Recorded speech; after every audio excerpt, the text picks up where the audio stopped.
जय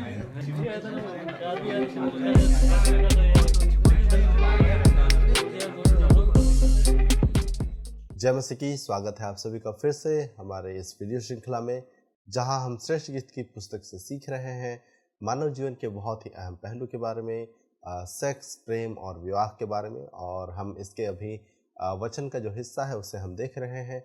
और पिछले वीडियो में हमने तीसरे अध्याय के 5वें पद तक हमने वचन देखा था, और इस वीडियो यानी तीसरे वीडियो में हम यहाँ से आगे देखेंगे। तो यदि आपने अभी तक इसका परिचय वीडियो नहीं देखा है और दूसरा वीडियो नहीं देखा है, तो आप हमारे प्लेलिस्ट में वापस जाकर दोबारा इन वीडियो को देख सकते हैं।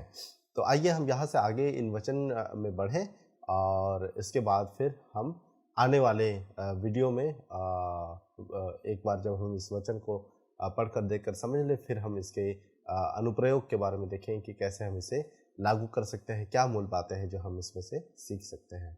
तो आइए हम तीसरे अध्याय के 6ठे वचन से लेकर के आगे हम देखें। यहाँ वचन कहता है, जो प्रेमिका है या फिर कहें जो पत्नी है, वो कहती है, यह क्या है जो धुएं के खंभे के समान, गंधरस और लुबान से सुगंधित और व्यापारी की सब भांति की बुकनी लगाए हुए जंगल से निकल आता है। देखो, यह सुलेमान की पालकी है, उसके चारों ओर इस्राएल के शूरवीरों में के 60 वीर चल रहे हैं। वे सब के सब तलवार बांधने और युद्ध विद्या में निपुण हैं। प्रत्येक पुरुष रात के डर से जांघ पर तलवार लटकाए रहता है। यहाँ हम देख सकते हैं कि ये दरअसल में सुलेमान के 60वें विवाह के बारे में बातचीत किया जा रहा है। ये 60वीं बार इस प्रकार की पालकी को लोग देख रहे हैं। इस बात को हम यहाँ पे देख पाते हैं। और जो इस श्रेष्ठ गीत की पुस्तक में पाए जाने वाले जो विवाहित जोड़े हैं, उनकी तुलना में सुलेमान का जो वैवाहिक जीवन था वो बहुत ही अलग था। जो विवाहित जोड़े हम श्रेष्ठ गीत में देखते हैं वो एक दूसरे के लिए खास हैं और उनका वैवाहिक संबंध एकलौता है एक दूसरे के लिए। लेकिन सुलेमान के लिए ये एक डांट के समान है, और हम देख सकते हैं कि ये उसके 60वें विवाह को दर्शाता है। साथ ही साथ हम यहाँ पे ये भी देख सकते हैं कि ये श्रेष्ठ गीत में पाए जाने वाले जो विवाहित जोड़े हैं, उनके विवाह की तुलना में कितना अधिक शोर शराबा है, या फिर आप कह सकते हैं दिखावटी है, कितनी सारे भव्यताएं हैं। और उनकी तुलना में यदि आप इस वैवाहिक जीवन को देखना चाहेंगे तो वो शांत है, बहुत ज़्यादा शोर शराबा नहीं है, बहुत ज़्यादा दिखावा नहीं है, और ये एक दूसरे के बारे में है, एक दूसरे से संबंधित है कि वे एक दूसरे के प्रति कितना समर्पित है, एक दूसरे के लिए कितना खास है। यहाँ कहता है, सुलेमान राजा ने अपने लिए लबानोन की काठ की एक बड़ी पालकी बनवा ली। उसने उसके खंभे चांदी के, उसका सिरहाना सोने का और गद्दी अर्गवानी रंग की बनवाई है, और उसके बीच का स्थान यरूशलेम की पुत्रियों की ओर से बड़े प्रेम से जड़ा गया है। हे सियोन की पुत्रियों, निकल कर सुलेमान राजा पर दृष्टि डालो। देखो, वह वही मुकुट पहने हुए है जिसे उसकी माता ने उसके विवाह के दिन और उसके मन के आनंद के दिन उसके सिर पर रखा था। यहाँ पद 11 में हम देख सकते हैं कि जो दुल्हन है, या फिर जो कहे जो पत्नी है, जो प्रेमिका है, वह अपने सहेलियों को कहती है कि वे एक अच्छे नागरिक की तरह, जब राजा के विवाह का पालकी या फिर बारात आ रहा है, जा रहा है, तो वे भी एक अच्छे नागरिक की भांति निकलकर अपना जो आदर या सम्मान जो है राजा के प्रति वो प्रकट करना चाहिए। लेकिन वह दोबारा उन्हें अपने वैवाहिक जीवन से तुलनात्मक रूप से ये भी बताती है कि वो कहती है कि देखो, वह वही मुकुट पहने हुए हैं जिसे उसकी माता ने उसके विवाह के दिन और उसके मन के आनंद दिन उसके सिर पर रखा था। मतलब देखो, ये वही मुकुट है जो शायद सुलेमान की माता ने उसके पहले विवाह के दिन, है ना, उसके पहले शादी के दिन उसे मुकुट पहना करके उसे तोहफे के रूप में वो मुकुट दिया था। और अब वही विवाह जो है वो अब खास नहीं रह गया है। वही मुकुट जो है बार बार सुलेमान के विवाह में इस्तेमाल किया जा रहा है। तो वो तुलनात्मक रूप से बताती है कि ये वही मुकुट है जो तुमने उसके पहले विवाह में भी देखा होगा। चौथे अध्याय के 1 से लेकर के 4 पद को हम यहाँ पे देखेंगे। अब हम देखते हैं कि यहाँ पे जो बोलने का क्रम है वो बदल रहा है, और अभी तक हम लोग प्रेमिका या फिर दुल्हन की बात को देख रहे थे। अब यहाँ हम दूल्हे या फिर पति की बातों को देखेंगे, वो क्या कहता है। वो कहता है, हे मेरी प्रिय तू सुंदर है, तू सुंदर है, तेरी आंखें तेरी लटों के बीच में कबूतरों की सी दिखाई देती है। तेरे बाल उन बकरियों के झुंड के समान है जो गिलाद पहाड़ की ढाल पर लेटी हुई हों। तेरे दांत ऊन कतरी हुई भेड़ों के झुंड के समान है जो नहाकर ऊपर आई हों। उनमें से हर एक दो दो जुड़वा बच्चे होते हैं और उनमें से किसी का भी साक्षी नहीं मरा। तेरे होंठ लाल रंग की डोरी के समान और तेरे मुंह मनोहर है। तेरे कपोल तेरी लटों के नीचे अनार की फाक से देख पड़ते हैं। तेरा गला दाऊद के गुम्मट के समान है जो अस्त्र शस्त्र के लिए बना हो और जिस पर 1000 ढालें टंगी हो, वे सब ढालें शूरवीरों की है।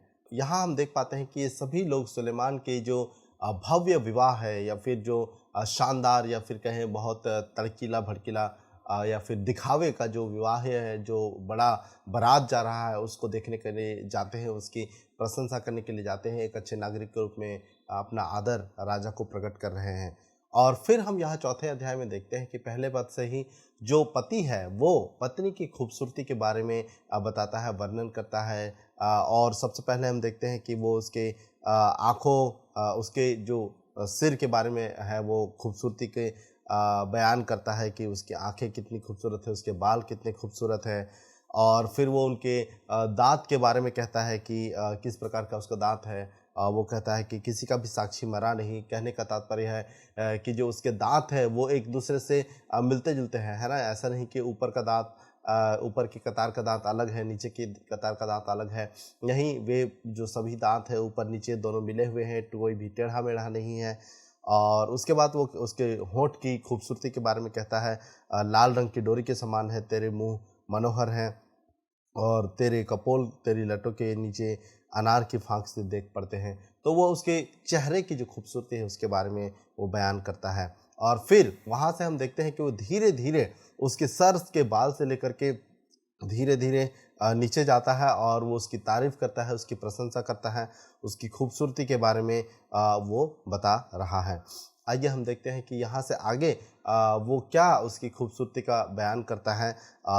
पद 5 से लेकर के आगे हम देखेंगे। पद 5 और 6 में कहता है, तेरी दोनों छातियाँ मृग के 2 जुड़वा बच्चों के तुल्य है जो सोसन के फूलों के बीच चरते हों। अब हम यहाँ देख पा रहे हैं कि किस प्रकार से पिछले पद में वो उसके गले के बारे में चर्चा कर रहा था। तो एक तरह से हम कह सकते हैं कि वो एक एक करके उसे जो उसका हिस्सा दिखाई दे रहा है अपनी पत्नी का, उसके बारे में वो जिक्र करता है। और अब हम देखते हैं कि वो उसके छाती का जिक्र कर रहा है कि वो किस प्रकार के जुड़वा बच्चों के समान है और कितने मनमोहक है। वो कहता है कि 2 मृग के जुड़वा बच्चों के समान तुल्य है। कहने का मतलब ये है कि वो हमेशा दिखाई नहीं देते हैं, लेकिन जब भी देखने को उसे मिलता है वो बहुत ही खूबसूरत है, बहुत ही मनमोहक है। ये इसके कहने का मतलब है। आगे छठे पद में कहता है, जब तक दिन ठंडा ना हो और छाया लंबी होते होते मिट न जाए, तब तक मैं शीघ्रता से गंधरस के पहाड़ और लोबान की पहाड़ी पर चला जाऊंगा। हम उससे आगे देखते हैं 7 और 8 में वो कहता है, हे मेरे प्रिय तू सर्वांग सुंदरी है, तुझ में कोई दोष नहीं है। तो हम देखते हैं कि ऐसा लग रहा है कि उसकी छातियों तक आते आते उसका मन पूरा अपनी पत्नी के ऊपर लग चुका है, या फिर वो काफ़ी भावुक हो गया है या फिर वो उत्तेजित हो गया है, इस प्रकार से भी हम कह सकते हैं। और फिर आगे कहता है 8वें पद में, हे मेरी दुल्हन तू मेरे संग लबानोन से चली आ। तू अमाना की चोटी पर से, शनीर और हेर्मोन की चोटी पर से, सिंहों की गुफाओं से, चीतों के पहाड़ों पर से दृष्टि कर। यहाँ हम देख सकते हैं कि वो इकट्ठा होने की बात कर रहा है, वो एक साथ आने की बात कर रहा है। कि जब भी इस प्रकार से वो उसे देखता है तो वो चाहता है कि वो उसके पास हो, उसके करीब हो और उन दोनों की जो संबंध है वो अंतरंग हो और वो एक दूसरे से दूर नहीं होना चाहते हैं। ये खूबसूरती जो है वो एक दूसरे की तारीफ तो करते ही हैं, लेकिन ये खूबसूरती उसे उन्हें एक दूसरे के करीब भी लेकर के आती है। यहाँ से आगे हम 9 पद में जाते हैं, चौथे अध्याय के 9 पद। वहाँ कहता है, हे मेरी बहन, हे मेरी दुल्हन, तूने मेरा मन मोह लिया है। तूने अपनी आँखों की एक ही चितवन से, अपने गले के एक ही हीरे से मेरा हृदय मोह लिया है।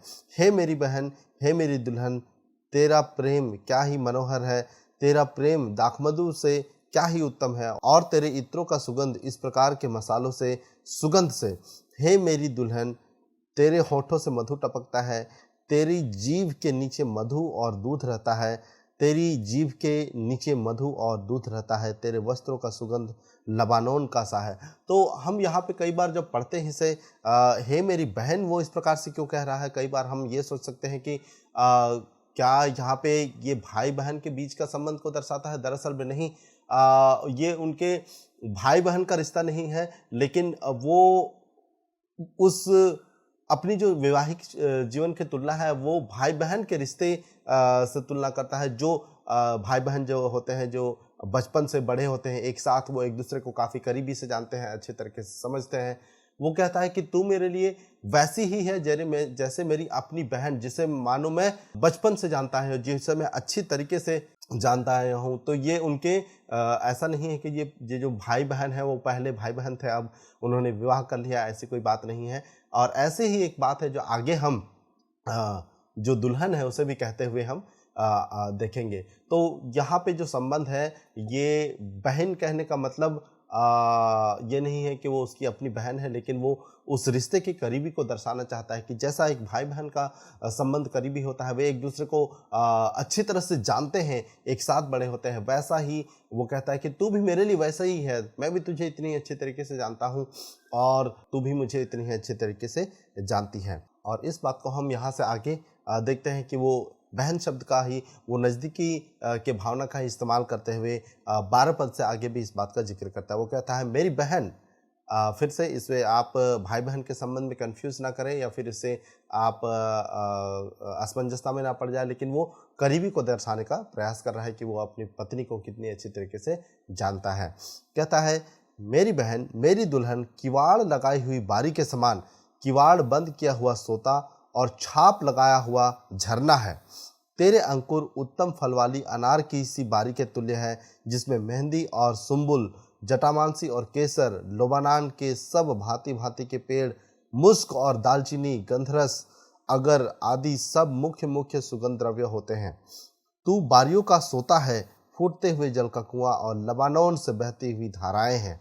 तो यहाँ पे हम देख पाते हैं कि किस तरह से जो कल्पना की जा रही है, जो महिला के बारे में बताया जा रहा है, वो अपनी पत्नी के बारे में बताता है कि वो उन दोनों के बीच नज़दीकी का संबंध तो है, लेकिन साथ ही साथ वो एक बंद सोते के समान है ना। ऐसा खुला सोता नहीं है जिसमें से कोई भी पी सकता है, जिसमें से कोई भी चाहे ले सकता है, नहीं। वो एक बंद किया हुआ सोता है जो सिर्फ उन्हीं के लिए है जिनके पास इस बंद सोते के पास पहुंचने का जगह है, या फिर इस वो मुहर है, या फिर वो छाप है, या फिर जो अधिकार है, और जो दरअसल में सिर्फ और सिर्फ उसके पति के पास है। तो वो उसकी जो अंतरंगता है या फिर उसकी करीबी की तुलना करता है। साथ ही साथ हम देखते हैं कि वो उसे आश्वासन देता है कि जो उसके अंग है, जो उसके सबसे जो छुपे हुए अंग है, जो या फिर सबसे जो व्यक्तिगत अंग है, वो बहुत ही देखने में खूबसूरत है और मनभाऊ है,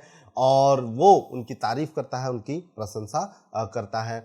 और इस प्रकार से हम देखते हैं कि वो एक दूसरे के नज़दीक आ रहे हैं, एक दूसरे के करीब आ रहे हैं, और वो अपने आप को वहाँ उपलब्ध कर रही है ताकि जो उसका जो पति है वो उसका आनंद ले सके। और जब ये बातें, जब ये तारीफ, जब ये प्रशंसा जो पति है वो पत्नी के लिए करता है, तो अब यहाँ से हम देखते हैं कि वो किस प्रकार से प्रत्युत्तर देती है। 16वें पद से आगे वो कहती है कि हे उत्तर वायु जाग, और हे दक्षिणी वायु चली आ, मेरी बारी पर बह, जिससे उसका सुगंध फैले। मेरा प्रेमी अपनी बारी में आए और उसके उत्तम उत्तम फल खाए। हम देखते हैं कि वो प्रतिक्रिया करती है और वो प्रत्युत्तर दे रही है, और जब जो पति है वो उस सोते का आनंद लेना चाहता है या फिर उस शारीरिक संबंध का आनंद लेना चाहता है उसके साथ, वो उसे आमंत्रण देती है। तो एक तरह से हम ये भी देख सकते हैं कि किस प्रकार इससे ये सिर्फ एक तरफा संबंध नहीं है, एक व्यक्ति के द्वारा पहल किया जाने वाला नहीं है, लेकिन हम दोनों के इसमें भागीदारी को देखते हैं कि किस प्रकार से दोनों बातचीत कर रहे हैं, एक दूसरे की तारीफ कर रहे हैं, और एक अपनी इच्छा जाहिर कर रहा है तो दूसरा उसे आमंत्रित कर रहा है। इन दोनों पारस्परिक संबंध को हम यहाँ पे देख सकते हैं, पारस्परिक बात को यहाँ पे हम देख सकते हैं, और वो उसे आमंत्रित करते हैं कि वो अपने बारी में, यानी वो अपने पास उसे बुला रही है कि वो उसका आनंद ले। अब यहाँ से आगे पति फिर कहता है हे मेरी बहन, हे मेरी दुल्हन। फिर से मैं कहूँगा कि ये भाई बहन के संबंध के बारे में नहीं है, लेकिन उस संबंध के नज़दीकी के बारे में है कि वो अपनी दुल्हन को कितनी अच्छी तरीके से जानता है। वो कहता है, मैं अपनी बारी में आया हूँ, मैंने अपना गंधरस और बलसान चुन लिया है, मैंने मधु समेत छत्ता खा लिया है, मैंने दूध और दाखमधु भी लिया। हे मित्रों, तुम भी खाओ, हे प्यारो पियो, मनमाना पियो। यहाँ हम देख सकते हैं कि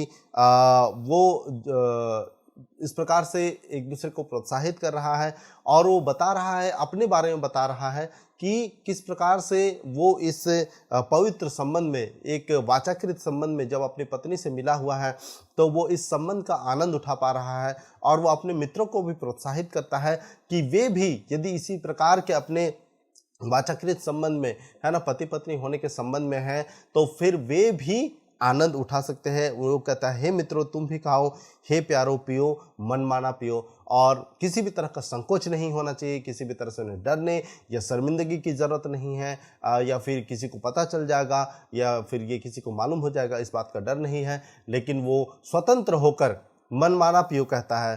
तो इस प्रकार के वाचाकृत संबंध में यदि वे हैं तो उन्हें डरने की ज़रूरत नहीं है और वे खुल करके एक दूसरे का आनंद ले सकते हैं। यहाँ से आगे हम देखते हैं कि ये कहने के बाद अब जो बात है वो फिर से जो दुल्हन है वो कहती है, और 5वें अध्याय के दूसरे पद में वो कहती है कि मैं सोती थी परंतु मेरा मन जागता था, सुन मेरा प्रेमी खटखटाता है और कहता है, हे मेरी बहन, हे मेरी प्रिय, हे मेरी कबूतरी, हे मेरी निर्मल, मेरे लिए द्वार खोल, क्योंकि मेरा सिर ओस से भरा है और मेरी लटें रात में गीली हुई बूंदों से भीगी है। तो यहाँ पे हम देख सकते हैं कि किस प्रकार से वो प्रत्युत्तर देती है और वो कह रही है, बता रही है कि कितना इच्छुक है उसका जो पति है, कितना चाह रहा है उसके साथ आंतरिक संबंध के लिए, नज़दीकी संबंध के लिए या फिर कहे यौन संबंध के लिए कितना इच्छुक है और वो पहल कर रहा है, इस बात को वो बताती हैं। आगे वो अपने आप को किस प्रकार से तैयार कर रही है इस बारे में वो कहती है पद 3 में, मैं अपना वस्त्र उतार चुकी थी, मैं उसे फिर कैसे पहनूं, मैं तो अपने पाँव धो चुकी थी, अब उनको मैं कैसे मैला करूं। तो वो कहती है कि वो किस प्रकार से प्रत्युत्तर दे रही है, वस्त्र खोलने के द्वारा वो भी तैयारी कर रही है और कि वो दोनों एक दूसरे के साथ जो अंतरंग समय है, नज़दीकी के समय है, घनिष्ठ संबंध समय है, एक दूसरे के साथ उसका आनंद ले सके।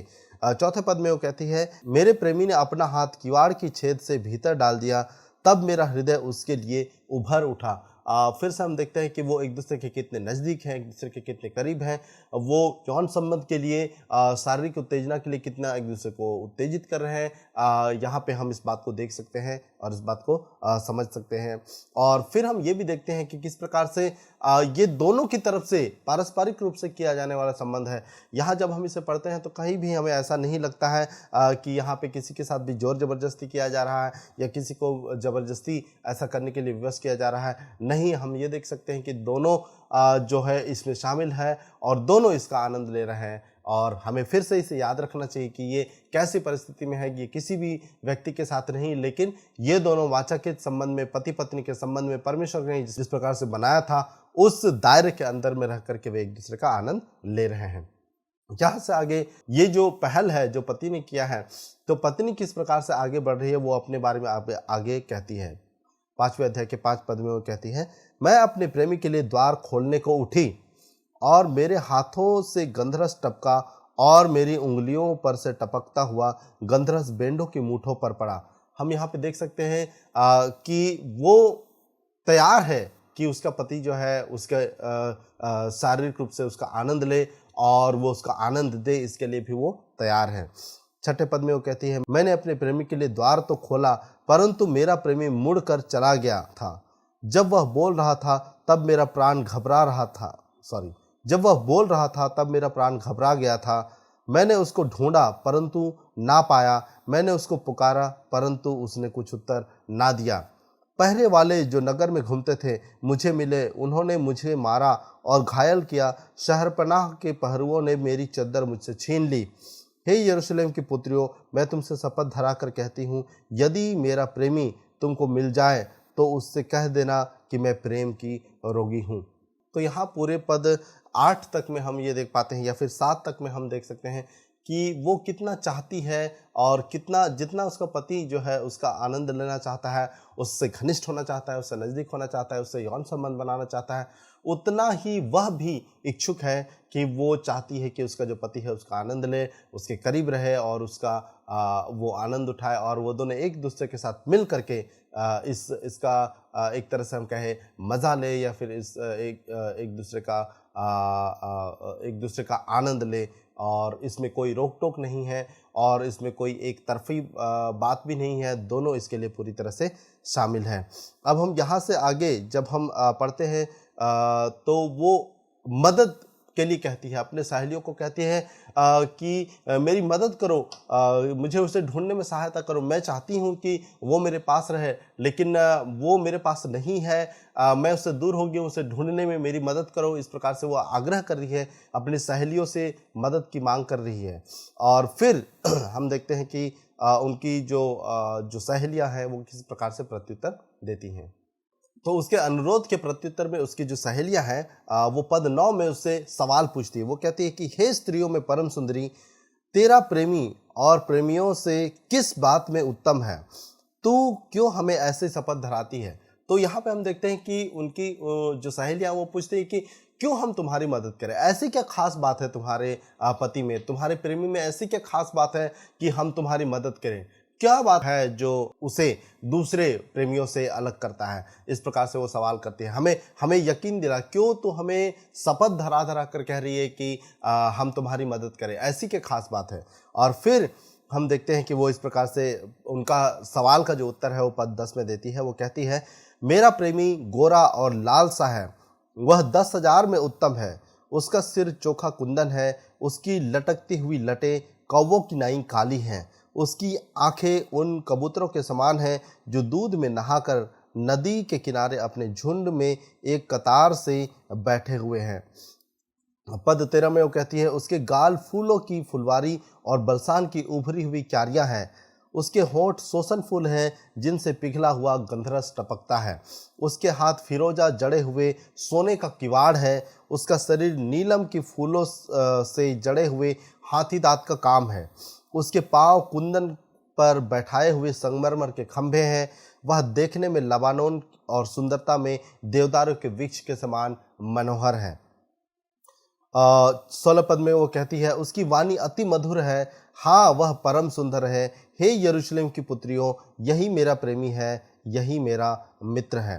तो हम यहाँ पे एक तरह से देखते हैं कि वो अपनी सहेलियों से कहती है कि वो उसे ढूंढने में उसकी सहायता करे, उसके पति को और उसके प्रेमी को, लेकिन हम देखते हैं कि वो मूल रूप से ये उनसे अनुरोध करके या उनसे ये रिक्वेस्ट करके दरअसल में एक मौके की तलाश में है कि जहाँ पे जो उनकी सहेलियां हैं उसके पति के बारे में, उसके प्रेमी के बारे में पूछे। वो मौका पाते ही अपने जो पति की खूबसूरती है, जो प्रेमी की खूबसूरती है, वो अपनी सहेलियों के साथ करती है। वो बताती है कि वो कितना खूबसूरत है, कितना मनोहर है, कितना चाहने योग्य है, और वो बताती है जो सवाल वो उनकी सहेलियां उनसे पूछती हैं कि तेरा जो प्रेमी है वो और प्रेमियों से कैसे अलग है, कैसे उत्तम है। तो वहाँ पे वो उसकी शारीरिक खूबसूरती का बयान करके जिक्र करती है कि इस प्रकार से जो मेरा जो पति है या फिर मेरा जो प्रेमी है वो अलग है। इस प्रकार से पांचवा अध्याय खत्म होता है और यहाँ से आगे हम छठे अध्याय में देखते हैं कि उनकी जो सहेलियाँ हैं और जो पत्नी है, जो दुल्हन है, उनके बीच की बात या फिर प्रेमिका के बीच की बात किस प्रकार से आगे बढ़ती है। अब उसकी जो सहेलियाँ हैं वो फिर से उससे सवाल करती है। छठा अध्याय का पहला वचन, हे स्त्रियों में परम सुंदरी, तेरा प्रेमी कहाँ गया, तेरा प्रेमी कहाँ चला गया कि हम उसे तेरे संग ढूंढने को निकले। जब सहेलियों ने दुल्हन से या फिर जो पत्नी है उससे या फिर प्रेमिका से अपने दूल्हे के बारे में सुना तो वे इस प्रकार से कहती कि ठीक है, हम आश्वस्त है कि वो बहुत चाहने योग्य है, वो बहुत उत्तम है, हमें भी यकीन हो गया, तुमने हमें इतना अधिक उसके बारे में बताया, हाँ वो बहुत उत्तम है और ठीक है, हम तुम्हारी मदद करने के लिए तैयार हैं, लेकिन हमें बताओ कि हम कहाँ उसे ढूंढने को तुम्हारे साथ चले। तो उनके सवालों का उत्तर वो पद 2 में देती है और वो कहती है, मेरा प्रेमी अपनी बारी में अर्थात बलसान की क्यारियों की ओर गया है कि बारी में अपनी भेड़ बकरियां चराए और सोसन फूल बटोरे। मैं अपने प्रेमी की हूँ और मेरा प्रेमी मेरा है, वह अपनी भेड़ बकरियां सोसन के फूलों के बीच चराता है। तो हम यहाँ पे एक बार फिर देख पाते हैं कि वो कहाँ उसे पाती है, कहाँ वो उसे ढूंढती है अपने साथ। तो वो अपनी सहेलियों को बताती है कि वो कहीं नहीं, लेकिन वो अपनी बारी यानी उसके ही पास है, उसके करीब है। और फिर यहाँ पे जो हम भेड़ बकरियां चराने और शोषण फूल में बटोरने के बारे में हम देखते हैं, ये दरअसल से यौन नज़दीकी के बारे में कहता है, यौन संबंध के बारे में जिक्र करता है, चर्चा करता है कि वे एक दूसरे के कितने करीब है, एक दूसरे के कितने नज़दीक हैं और कैसे वो एक दूसरे के पास होने का वे आनंद उठा रहे हैं। ये प्रेम संबंध का या फिर यौन संबंध का एक चित्रण है। इस बात को हम यहाँ पे देख पाते हैं।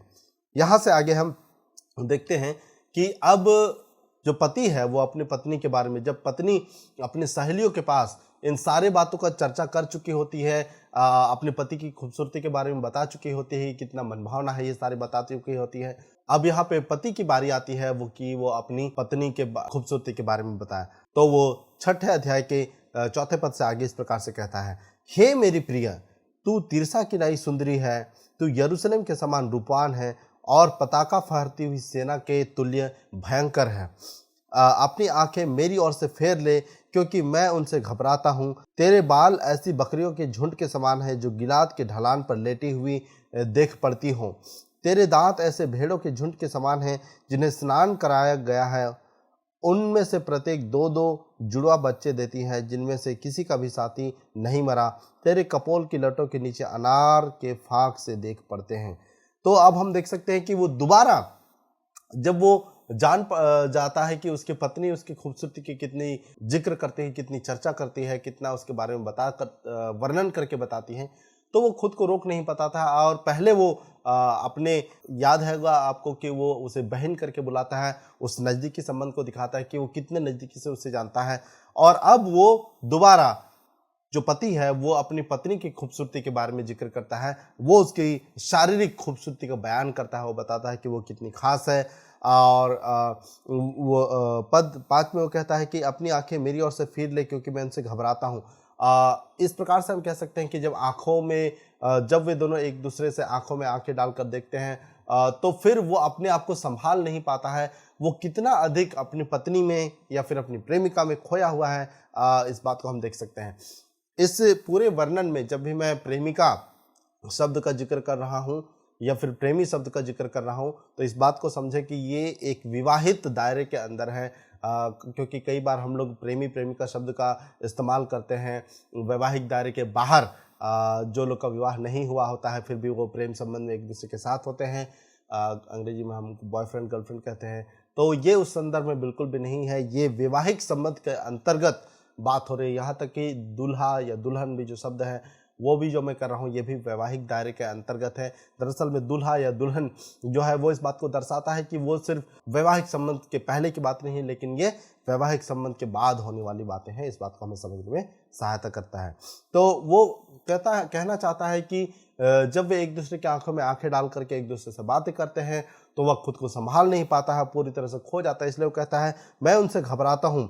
तेरे बाल ऐसे बकरियों के झुंड के समान है जो गिलाद की ढलान पर लेटी हुई देख पड़ती हैं। और फिर से वो पहले भी उसके दांत का जिक्र किया हुआ होता है, अब वो 6ठे पद में फिर से जैसे मैंने पढ़ा वो कहता है, तेरे दांत ऐसी भेड़ों के झुंड के समान है जिन्हें स्नान कराया गया हो, जिनमें से प्रत्येक 2-2 जुड़वा बच्चे देते हैं, जिनमें से किसी का साथी नहीं मरा। तो वो बताता है कि उसके दांत कितनी खूबसूरत है, साफ है, और कैसे वो जो दांत है वो एक दूसरे से मिले हुए हैं, वो आगे पीछे नहीं है, टेढ़े मेढ़े नहीं है, लेकिन सीधी कतार में एक दूसरे से मिलते हुए हैं। वो इस बारे में खूबसूरती का जिक्र करता है। ये जो खूबसूरती का वर्णन है या जिक्र है वो दरअसल में व्यक्तिगत रूप से उसके साथ कर रहा है, वो व्यक्तिगत रूप से उसे बता रहा है। और अब आगे यहाँ 8वें पद से आगे वो क्या कहता है ये हम देखिए, अध्याय 6 का पद 8 से आगे, वहाँ 60 रानियां और 80 रखेलियां और असंख्य कुमारियां भी है, परंतु मेरी कबूतरी मेरी निर्मल अद्वैत है, अपनी माता की इकलौती, अपनी जननी की दुलारी है। पुत्रियों ने उसे देखा और धन्य कहा, रानियों और रखेलियों ने देखकर उसकी प्रशंसा की है। यह कौन है जिसकी शोभा भोर के तुल्य है, जो सुंदरता में चंद्रमा और निर्मलता में सूर्य और पताका फहरते हुई सेना के तुल्य भयंकर दिखाई पड़ती है। तो यहाँ हम ये देख पाते हैं कि सिर्फ ये छुपी हुई बात नहीं है, ये व्यक्तिगत बात नहीं, घनिष्ठ बात नहीं है, लेकिन यहाँ तक कि व्यक्तिगत रूप में ही नहीं लेकिन सार्वजनिक रूप में भी सभी जानते हैं कि वो कितनी खूबसूरत है, कितनी खास है। और फिर से वो तुलना करता है सुलेमान से कि वहाँ कहता है कि वहाँ यानी सुलेमान के पास 60 रानियां हैं, 80 रखेलियां हैं और असंख्य कुमारियां हैं, लेकिन परंतु यहाँ पे तुलनात्मक रूप से वो कहता है कि मेरी कबूतरी जो है या फिर कहे जो मेरी पत्नी है वो मेरे लिए बहुत खास है। वहाँ पे हो सकता है ढेर सारे हैं, सुलेमान के पास ढेर सारी पत्नियां हैं, लेकिन मेरे पास जो पत्नी है वो खास है क्योंकि वो एक ही है और उसका जो प्रेम है वो बटा हुआ नहीं है, 60 लोगों में विभाजित नहीं है और किसी प्रकार से वो फायदे के लिए नहीं है, लेकिन जो वो मूल रूप से जो उनका जो संबंध है वो एक दूसरे पर के प्रति ही समर्पित है। उसमें और कोई व्यक्ति शामिल नहीं हो सकता और कोई इसमें भाग ले नहीं सकता। ये पवित्र संबंध है जहाँ पे वो एक दूसरे का आनंद लेते हैं, यौन संबंध का एक दूसरे के साथ वे आनंद लेते हैं और वे एक दूसरे की तारीफ और बड़ाई करते हैं। एक बात यहाँ पे हम ये भी समझ सकते हैं, तुलनात्मक रूप से कहें, हालांकि इस प्रकार से कहा नहीं गया है, लेकिन मैं कहूँगा कि जिस प्रकार से ये जो प्रेमी जोड़ा है ये एक दूसरे की खूबसूरती का जिस प्रकार से वर्णन कर पा रहे हैं और जितना एक दूसरे के नज़दीकी से एक दूसरे की घनिष्ठता को दर्शा पा रहे हैं, शायद सुलेमान का जो संबंध है, हाँ उसके पास 60 पत्नियां हैं और 80 रखेलियां हैं या फिर कई सारे स्त्रियां हैं जिसके साथ वो संबंध बना रहा है, जिसके साथ वो विवाह हुआ है, लेकिन तुलनात्मक रूप से यदि कहा जाए तो शायद सुलेमान या फिर उसकी जो पत्नियां हैं वो इस प्रकार से एक दूसरे के खूबसूरती का बयान नहीं कर पाते, एक दूसरे के खूबसूरती का जिक्र नहीं कर पाते। लेकिन ये दोनों क्योंकि इस सीमित और एक दायरे के अंदर बंधे हुए हैं, इसलिए वो एक दूसरे के इतने करीबी से जानते हैं, एक दूसरे को इतने अच्छी तरीके से वे जानते हैं, पहचानते हैं और वे एक दूसरे की तारीफ करते हुए थकते बिल्कुल भी नहीं है। तो यहाँ हमने बार बार देखा जो पति पत्नी है वो एक दूसरे की किस प्रकार से शारीरिक तारीफ किया करते हैं। कई बार जब इसकी बात आती है तो कई बार हम लोग अंग्रेजी में आई लव यू कहने तक ही हम लोग सीमित रहते हैं। कई बार जो होती है मौखिक रूप से बातचीत नहीं होती है, इशारों में या फिर कहें शारीरिक रूप से या बिना बोले बहुत कुछ होता है। लेकिन यहाँ पे जब हम पति पत्नी के बीच के संबंध को देखते हैं तो वे एक दूसरे के प्रति कितना बोलते हैं, कितना खुल करके एक दूसरे की शारीरिक खूबसूरती की चर्चा कर रहे हैं, जिक्र कर रहे हैं, वर्णन कर रहे हैं और कितना वो एक दूसरे से मोहित है, इस बात को हम देख सकते हैं। तो यहाँ से यदि, हालांकि मैंने कहा कि जो अनुप्रयोग की बातें हैं वो बाद में हम लेंगे, लेकिन ये एक तात्कालिक बातें जो हम सीख सकते हैं हम में से जो विवाहित है कि हम अपने जो जीवन साथी हैं उनकी खूबसूरती का वर्णन करने में, उन्हें ये कहने में कि वो कितनी खूबसूरत है, कितने चाहने योग्य है और आप उनके शारीरिक जो खूबसूरती का है जो वर्णन कर सकते हैं। और यदि ये आप करना भी चाहते हैं तो ये कहाँ हमें प्राप्त हो सकता है और कहाँ हम कर सकते हैं, है ना। इसका दायरा कहीं बाहर नहीं है, लेकिन हम स्वतंत्र होते हैं, है ना। यदि इस प्रकार के दायरा नहीं है, वैवाहिक दायरा नहीं है, तो हमारी बातों का बुरा माना जा सकता है या फिर हमारे जो बातें हैं वो भद्दे या गंदे रूप में लिए जा सकते हैं। लेकिन यदि हम वैवाहिक दायरे के अंदर हैं तो हम खुल करके एक दूसरे की शारीरिक खूबसूरती का वर्णन कर सकते हैं और इसकी हम अपेक्षा भी इस स्थान पर कर सकते हैं। तो इस भाग में हमने देखा कि वो कितना एक दूसरे के प्रति मोहित है और एक दूसरे की खूबसूरती का चर्चा करने से थकते नहीं हैं और साथ ही उनके जो साथी हैं, है ना, जो सहेलियां हैं, वे भी किस प्रकार से इसमें शामिल हैं कि वो एक दूसरे के वो भी उन्हें प्रोत्साहित करते हैं कि वे एक दूसरे के शारीरिक घनिष्ठता का, यौन संबंध का वे आनंद ले। और जो पति है वो भी अपने साथियों से कहता है कि तुम भी मनमाना पियो, यदि तुम इस दायरे के अंदर हो, वैवाहिक दायरे के अंदर हो, तो तुम मनमाना जी भर के तुम इसका आनंद ले सकते हो और तुम्हें शर्माने, लजाने, डरने, इन सारी चीज़ों की कोई भी ज़रूरत बिल्कुल नहीं है। तो इस भाग को हम, वर्णन को हम यहीं पे समाप्त करते हैं और यहाँ से आगे हम अध्याय 6 के 11वें पद से आगे हम अगले भाग में जाएंगे, उसका अध्ययन करेंगे और उसके अर्थ को समझने का प्रयास करेंगे। तब तक के लिए आप सभी को जय मसीह की।